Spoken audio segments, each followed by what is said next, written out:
From Riverside Health System, this is the Healthy You podcast, where we talk about a range of health-related topics focused on improving your physical and mental health.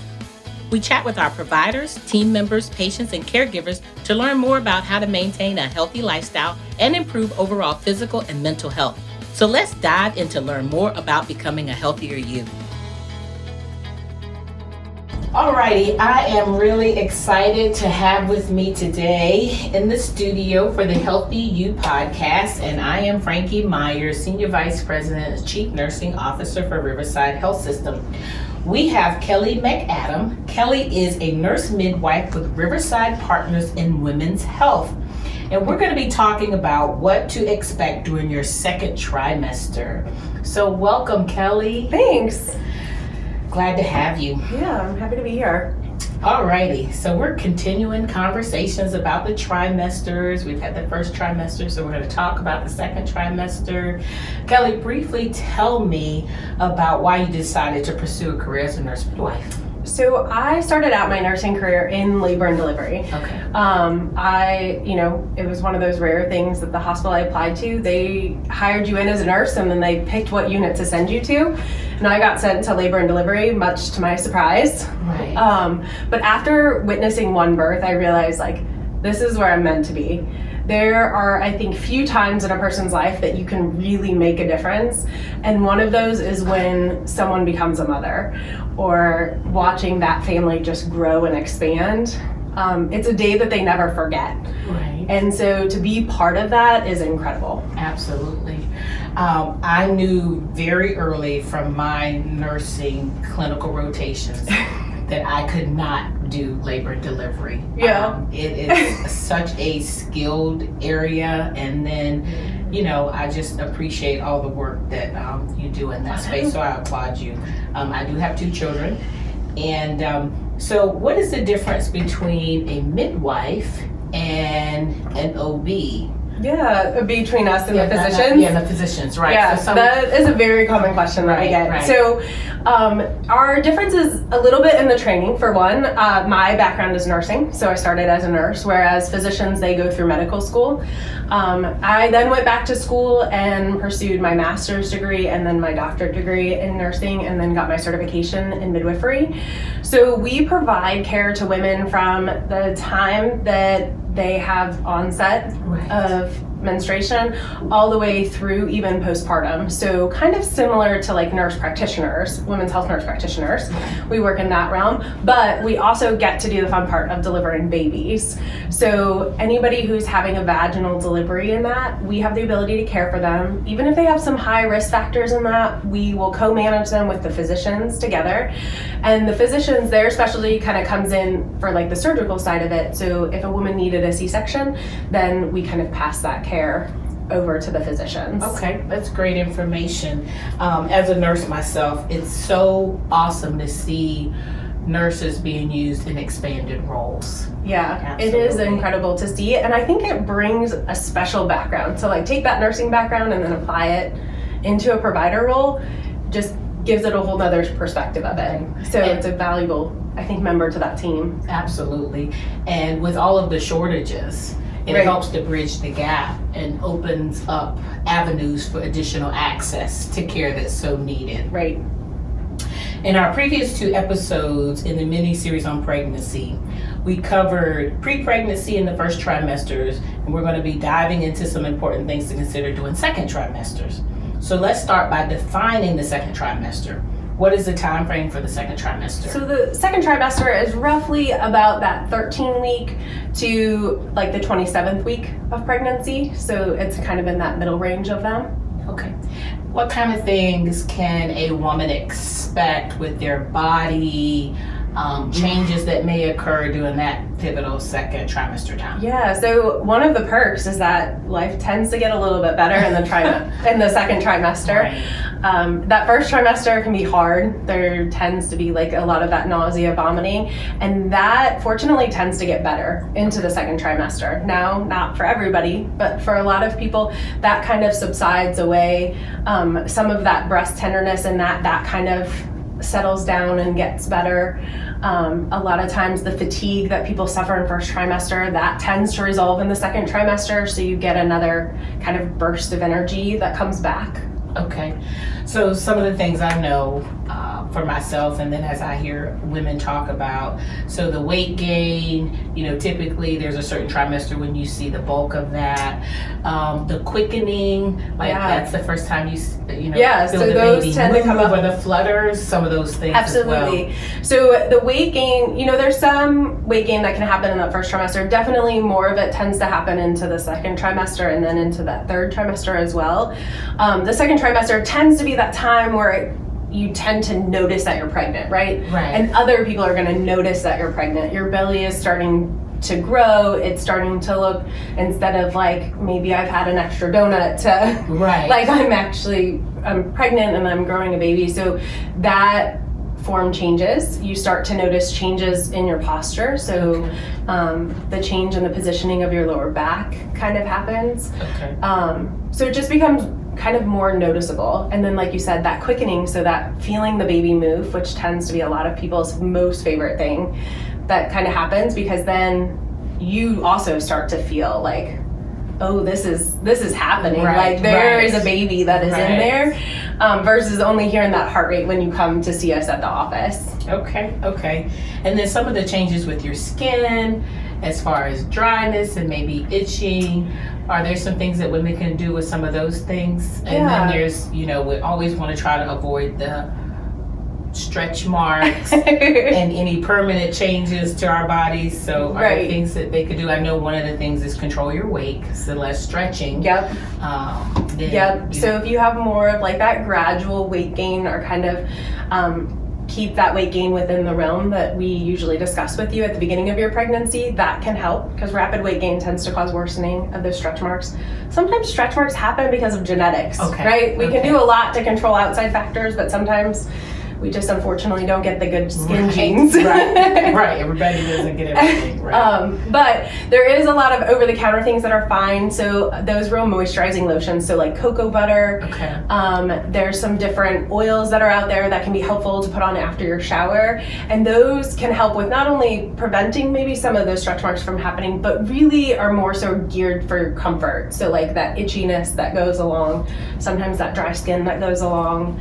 The other big thing to remember in pregnancy that can happen with your skin is it becomes more sensitive to the sun. So if you're going out for a beach day, you really want to make sure that you're using your sunscreen in pregnancy. Okay.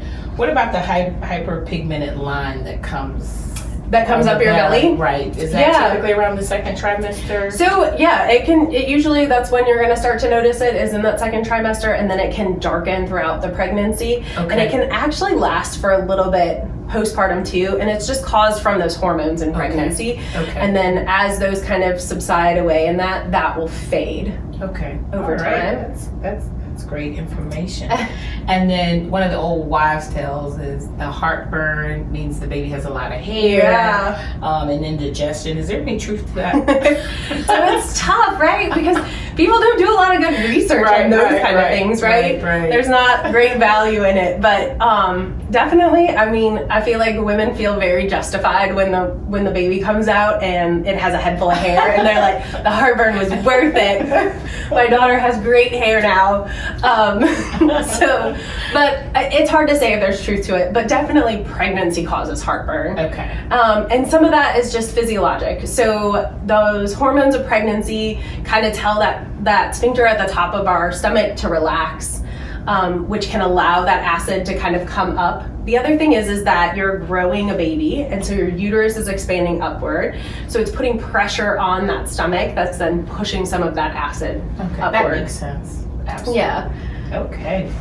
Now that we've talked a little about what changes mom can expect to happen to her body, let's talk a little bit about fetal development during the second trimester. What is happening during this period? So the cool thing about the second trimester is that really by 13 weeks, a lot of the parts to baby are already formed. The major organ development has all happened.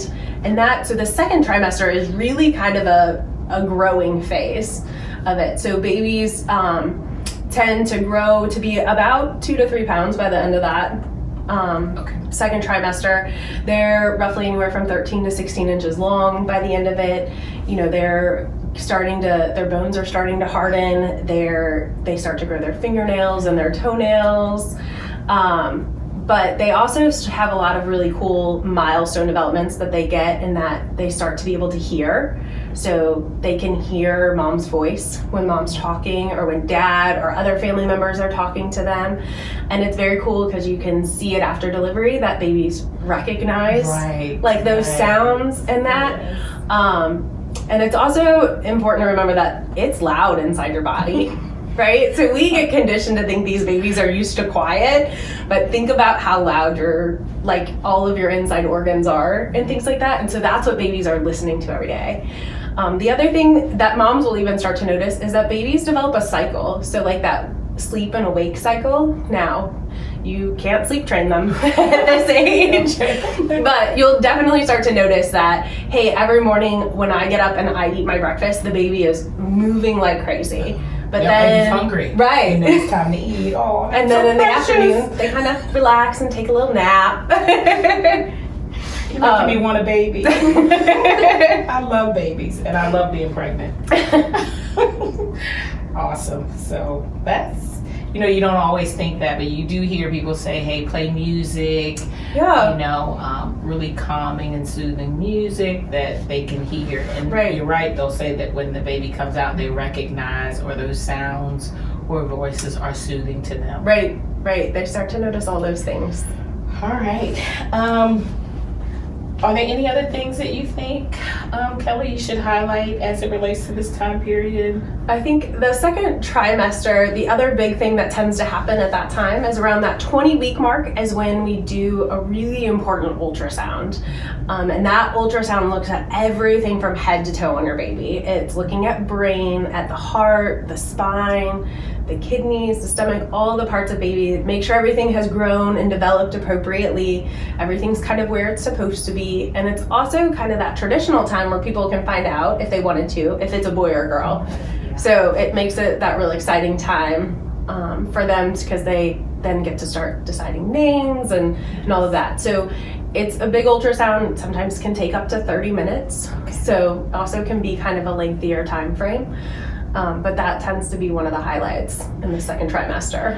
So if you can't visualize it, because if you're doing that ultrasound, usually you can tell the sex by visualization. Is it pretty much? So on the ultrasound, it's visualization. Okay. Right? Okay. They're actually looking at baby's body parts. Some people find out earlier, and that's in that first trimester. We can do genetic testing. Okay. Right. And so sometimes for some people, it's like that confirmation of, was that genetic testing correct? Usually it is. Yes, but there's sometimes people try to hold out hope that maybe they're going to finally get that boy or girl that they've been holding out for.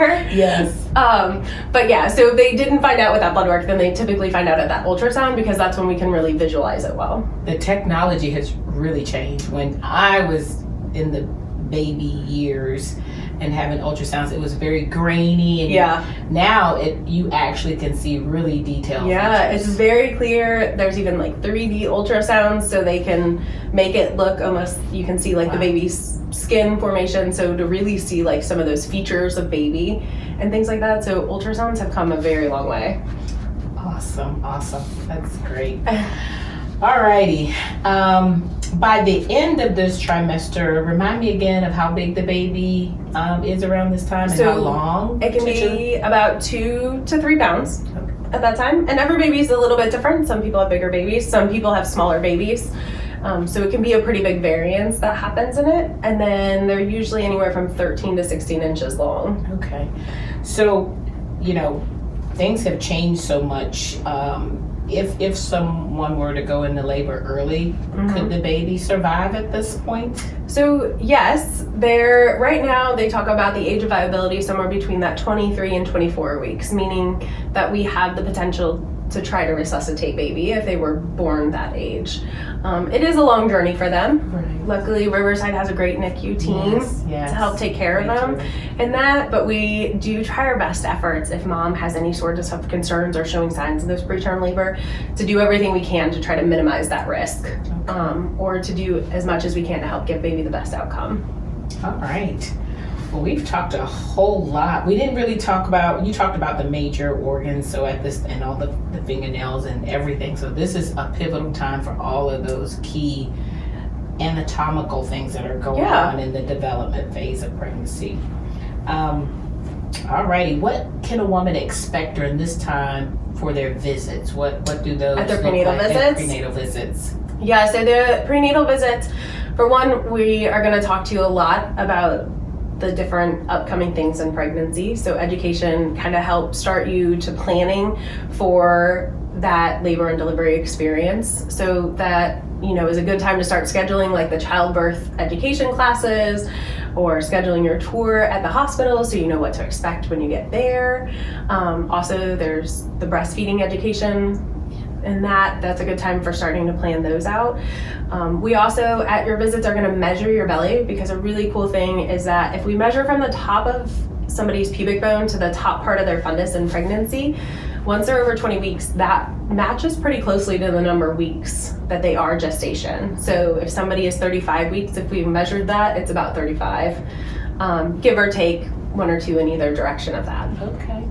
Okay. I breastfed my son, but I didn't my first child, and a lot of it was because generationally my mom didn't do it. Right. And I'm gonna tell you, it was the easiest, most rewarding thing that I ever did. I know. I didn't have to worry about supply. I didn't have to worry about getting up and warming bottles. Making bottles. No, it was. I know. It made it so much easier. I tell people it can be challenging in the beginning, but if you stick with it, I always tell people, give it 2 weeks. Give it your all, 2 weeks, right? And then it gets so much easier. And then you're right? In the middle of the night, you just pick that baby up and you're able to latch them on. Yes. But our lactation consultants at the hospital are fabulous. And so getting that education prenatally to know, like, this is normal, it's okay, it doesn't feel normal in the moment, but it's going to get better, can really be helpful. I would definitely agree. Those first couple of weeks, I think I tried to give up 1,000 times, but it got to the point where I craved to do it. And when I wasn't able to do it and I had to pump, it was like a yearning. So and we were so like bond with your baby. It was so special. Wow. So great information. If someone wanted to reach out, this is the second trimester, but obviously, they're planning to start having children. How could they contact you and the group that you support? So they could give a call to our office, Partners in Women's Health. We have 4 different office locations, soon to be a 5th location that's opening. So we have 2 that are here in Newport News, and then we have an office up in Gloucester, 1 in Williamsburg, and we're getting ready to open our office in Grafton. So we have a lot of offices to make it convenient and easy to get in for those appointments, so they could just call to schedule. We have lots of people that end up transferring into us because, of course, living in a high military area, there's a lot of people coming and going from the area, so definitely we take those transfers in, even in the second trimester. And we deliver a lot of babies. We do. Over at Regional, if I'm not mistaken, it's over 3,100 annually. I think it's roughly in that time frame. I know a lot of babies. They just recently delivered their 2023 baby of the year, so they're 2023, and it's only September. Yes. Well, anything else you would like to share with our viewers before we wrap up? No, I think the biggest thing with the second trimester is I think that's a good time to enjoy pregnancy, right? Like, it's kind of that sweet spot. Like I said, from the first trimester, things usually are improving.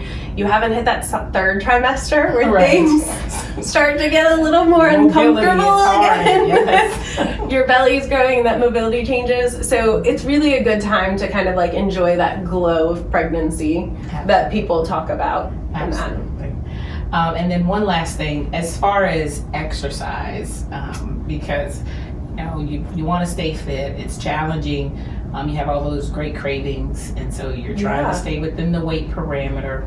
What is a good, safe program? I know they would have to consult with their physicians. Everybody's different. Right. Or their midwife.